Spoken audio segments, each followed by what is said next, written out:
అయితే అత్తగారు మిగిలిన కోడళ్ళు సూర్యోదయానికి ముందే కార్తీక మాసం రాగానే గుడికి వెళ్ళి, అక్కడ నుండి దీపారాధన చేసుకొని, దీపదానం వంటి దానాలను చేసుకొని, తిరిగి పూజ ముగించుకొని ఇంటికి వచ్చేవారు. తమతో పాటు ఇంట్లో ఉన్న పూజా సామాగ్రి అంతా తీసుకువెళ్ళేవారు పోలి పూజ చేసుకోకుండా. అయితే పోలి కూడా ఉదయాన్నే లేచి వారు వెళ్ళిన వెంటనే ఇంటి దగ్గర ఉన్న పత్తి చెట్టు నుండి పత్తిని సేకరించి, తాను కూడా ఒత్తులు చేసుకొని అరటి దెప్పలో దీపాన్ని పెట్టుకునేది. అంతేకాకుండా దీపానికి పెట్టుకోవడానికి నూనె కూడా లేకుండా చేసేవారు. అయితే తాను పెరుగు చిలికి దాని నుండి వచ్చిన వెన్నతో ఆమె దీపారాధన చేసుకునేది. ఆ దీపారాధన కూడా ఎవరు చూడకుండా తులసమ్మ వెనకాల పెట్టి దాని మీద ఒక బుట్ట పెట్టి ఉంచేది.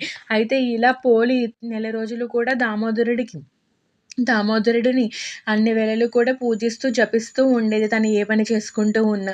తన భక్తి శ్రద్ధలకు దామోదరుడు ఎంతో సంతోషించాడు. ఎంతో సంతోషించి పూజ అంతా అన్ని వేళలు అయ్యేటప్పటికి కార్తీక మాసం ముగిసే టైంకి కార్తీక పాడ్యం నాడు దేవదూతలు పుష్పక విమానంపై వచ్చి పోలిని తమతో పాటు శరీరంతో ఉండగా స్వర్గానికి తీసుకొని వెళతారు. అది చూసిన అందరూ కూడా, ఏంటి పోలి ఇలా స్వర్గానికి వెళుతుంది, ఇన్ని పూజలు చేసినా మేము ఏమీ పొందలేదు అని అత్తగారు మిగిలిన తోటికోడళ్ళు అని దేవదూతలని అడగగా, వారు అంటారు, మీరు పూజలను ఆడంబరానికి చేశారు, కానీ ఆమె భక్తి శ్రద్ధలతో తన దగ్గర ఉన్న వాటిలతో ఎంతో భక్తి నిష్టలతో చేసింది, అందుకే ఆమె స్వర్గాన్ని చేరుతుంది అని అంటారు.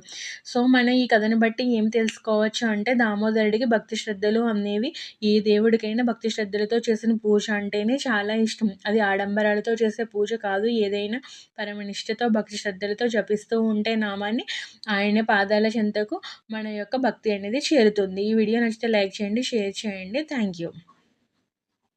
సో ఈ విధంగా పోలి స్వర్గాన్ని అనేది చేరుతుంది.